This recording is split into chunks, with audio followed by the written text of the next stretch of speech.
So if you could start with, so it's recording, if you could start with um, your name, when you were here, what you do now. Okay. My name is Tyler Stovall. I'm currently a professor of history and dean of the humanities at UC Santa Cruz. I first came to Santa Cruz in 1988 as an assistant professor and stayed until 2001. During those years I was an affiliate of Stevenson College, and then I became the provost of Stevenson College in 1998, and I did that for 3 years. Then I left the university and moved to UC Berkeley, and was at Berkeley for about 14 years. And then just came back to Santa Cruz last April, renewing my ties with the history department as dean of the humanities, and also again as a Stevenson College fellow. So what does it mean to be a Stevenson College fellow?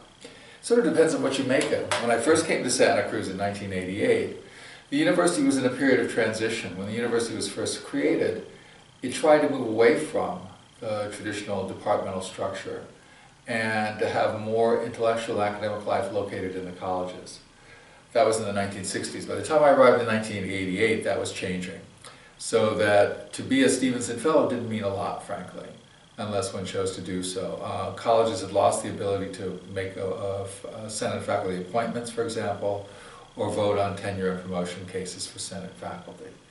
So, being a fellow of Stevenson College mostly meant having an office in Stevenson College, and at times being invited to interactions with college members.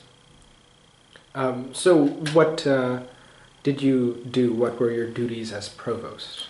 As provost, I was head of the academic academic curriculum of the college. I also played a role in terms of evaluating students who were in academic difficulty, for example, running graduation, and representing the Stevenson College and the Council of Provosts, the meetings around the Council of Provosts. And then finally, my most important duty was to supervise the teaching of the Stevenson Core course.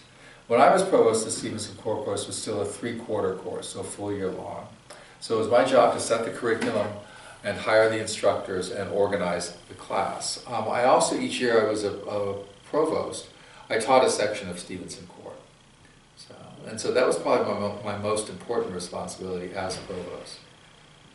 What do you think of the core course in comparison to, so you've had experience at Berkeley a little bit, and then now you're Dean of Humanities, so a little bit you have a more oversight over different colleges.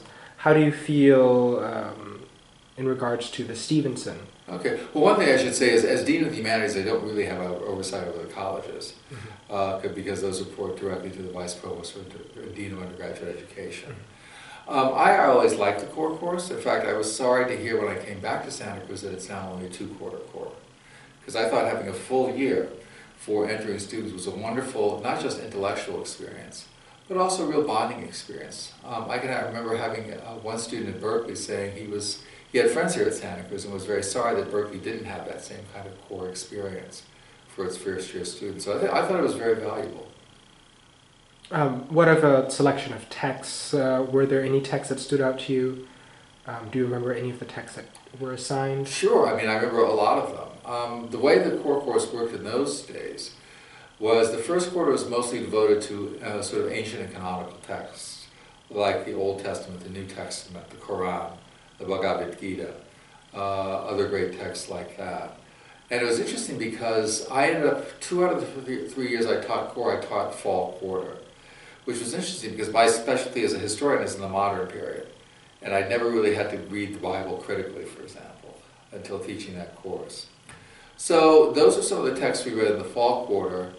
Winter quarter, I remember people read things like Marx, Freud, some other canonical texts, stuff on women and gender, for example, stuff on empire, stuff on the making of the United States. And then in spring quarter, they tended to read stuff dealing mostly with 20th century issues. 20th century and even 21st century issues by the time I left. So. What do you have any hopes for Stevenson? What do you think of Stevenson now? Well, one thing I can notice is that the coffee shop menu hasn't changed at all since I left. So there is some continuity. my hopes for Stevenson College and for all the colleges is that they continue to represent intellectual centers in the university as a whole. They continue to have vibrant programming. They continue to win the loyalty of their students. I mean, I think one of the challenges that the colleges are dealing with now is that, well, housing is at such a premium. You know, colleges can no longer house even most of the students that are affiliated with them. So there's a question, if students are not actually living in college, what does the college experience mean to them? But I think in terms of advising, in terms of special courses, in terms of special lectures, things like that, you know, the colleges still have a role to play. And I think as Santa Cruz grows larger as an undergraduate institution, they're going to be even more important in terms of giving a sense of intimacy for the undergraduate experience here. Thank you. Okay? So could you talk about the narrative evaluation? Okay, that was a system when I was here as a professor. Students had the right to either letter grades or pass-fail grades, but they all got narrative evaluations. And these usually involved roughly a paragraph describing the work they've done in their classes. And the whole system has evolved in Santa Cruz. It used to be, when Santa Cruz first started, there were no grades whatsoever. All there was were narrative evaluations. By the time I came, students had the option to choose either letter grades or pass-fail. But in either case, they got the narrative evaluations. As it happened when I was a professor here before, it was mostly students in the sciences that went for letter grades, whereas mostly students in my field, history, did not. Narrative evaluations were also under some pressure. It was a system designed when Santa Cruz only had a few thousand students. Once it got more than 10,000 undergraduates and started having very large lecture classes, the narrative evaluation system was more difficult to implement. And what tended to happen was narratives tended to become more formulaic. So students would say, oh, I got an excellent in this class, or I got a good, or I got a very good, right? And so people were often looking for, in effect, grade equivalents in their narratives. It also became a lot of work for the faculty to do.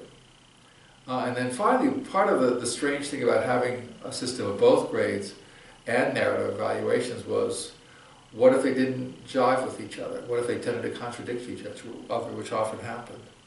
So, and then one of the challenges with the narrative evaluation system was, they say that a Santa Cruz undergraduate finished his or her degree and applied to graduate school.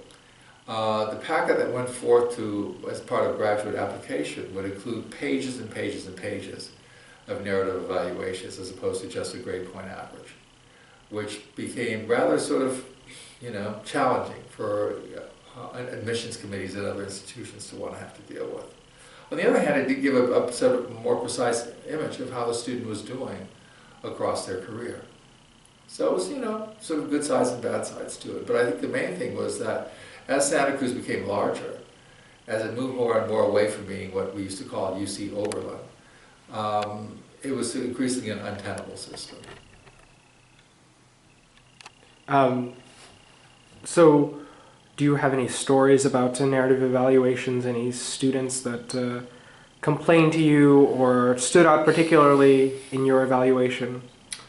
I probably in my career I wrote thousands of them, so it's hard to say. I do remember at one point when I was just here, hearing a professor in the office next to me talking to a student who was very upset about her narrative evaluation, and not only wanted the professor to change the evaluation, but wanted the right to veto any changes the professor made.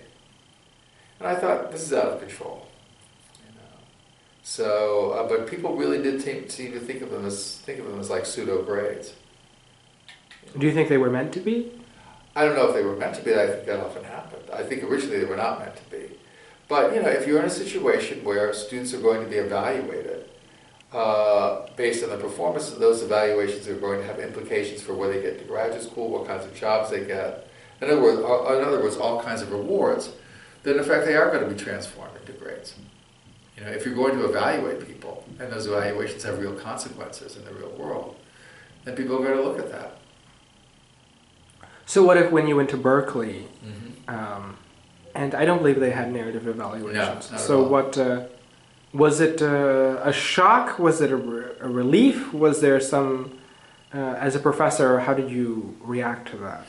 It was a bit of a shock. I mean, I remember my first semester teaching a large lower division class, 300 students. The first question at the end of my introductory lecture was, do you grade on the curve? And since I had gotten out of the habit of grading, yet alone grading on the curve, I had no idea how to respond, right? So people were much more focused on grades. And I remember having some challenges because I was teaching a large lecture course, but I decided to teach my own section as well. And some of the students in my section were very concerned that I was grading more harshly than the TAs were. So it was a different environment. Thank you.